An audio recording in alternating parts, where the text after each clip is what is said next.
Bu mövzu aktual mövzulardan biridir və son dövrlər çox belə deyək ki, müzakirə olunur. Həmin dövrdə yadınızdadırsa bu çeklər təqdim olunanda ölkəmizin vətəndaşlarının iqtisadi maariflənmə səviyyəsi yetərli deyildi. Və insanlarımız bu çeklərə yalnız tədavül vasitəsi kimi yanaşırdılar. Yəni o çekləri alırlar və qara bazarda satıb müəyyən məbləğ əldə edirdilər və anlamırlar ki, çox təəssüflər olsun ki, hər bir çek müəyyən müəssisədə özəlləşmə prosesində pay deməkdir. Bunun çox ciddi əhəmiyyəti var.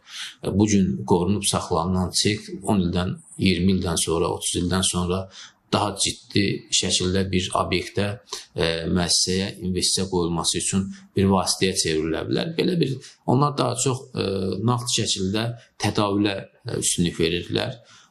Və təəssüflər olsun ki, həmin dövrdə bir çox əllərdə çeklər cəmləndi.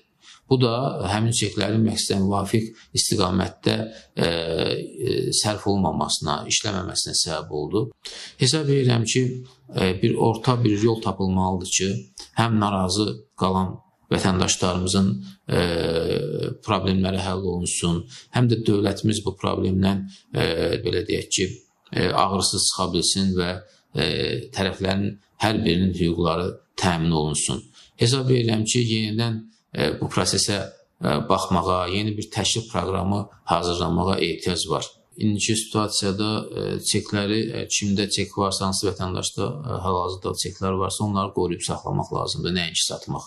Çünki bayaq qeyd elədiyim kimi, 2000-ci illərin əvvəllərində belə bir səhv, belə deyək, yanaşma çox ciddi problemlə nəticələnir. Yəni, o dövrdəki vətəndaşlarımızın maarif səviyyəsi yetərli deyildi, onlar bu çekləri satdılar və indi də eyni prosesi keçməyə ehtiyac yoxdur. Gözləsinlər, yəqin ki, Azərbaycan dövləti müvafiq strukturlarımız bu istiqamətdə müəyyən qərara gələcəklər. Qərar veriləndən sonra hansı addımı atmaq artıq hər bir vətəndaşın öz hüququdur. Bu qərar veriləndə ki, çeklər girov qoyula bilər, həmin dövrlərdə bank sistemimiz o qədər inkişaf eləməmişdi. O dövrdən sonra müəyyən bir vaxt keçir və indi Azərbaycan bank sistemi, kommersiya bankları xüsusilə də formalaşmış bir səviyyədədir və girovları müəyyən edəndə də, girov seçimi həyata keçirdəndə də belə müxtəlif səviyyəli riskləri nəzərə alırlar. Yəqin ki, bankların öz yanaşması olacaq bu məsələdə. Çünki bankların öz hüququ var ki, nəyə girov götürüb götürməməyi müəyyən eləsinlər. Çeklərə gəlincə isə onları girov predmeti kimi yox, mən hesab edirəm ki, iş növbədə investisiya və pay subyekti kimi nəzərdən keçirmək lazımdır.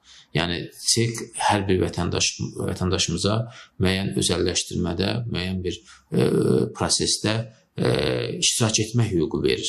Yəni, iş növbədə bu cür yanaşmaq lazımdır. Əks təqdirdə həmin çeklərin effektivliyi yetərli olmayacaq. Müəyyən pay əldə etmək üçün hər hansı bir müəssisədən çekə malik olmaq lazımdır. Həmin çekin sayı nə qədər çox olursa, o payçının daha çox hüquqları olur. Və bir-iki çek olmaq o demək deyil ki, onun hüququ yoxdur. Sadəcə hər hansı bir səhmdar müəssisənin quruluşu zamanı daha çox paya malik olanlar onun rəhbərliyində təmsil olunur, qərarlarına təsir göstərir. Az payla təmsil olunanlar isə həmin müəssisədə baş verən yeniliklərin, payların qiymətinin artmasının təbii ki, nəticəsini görürlər. Bütün variantlarda həmin çekləri satmaqdan çox prosesdə iştirakə üstünlük verməlidir vətəndaşlarımız.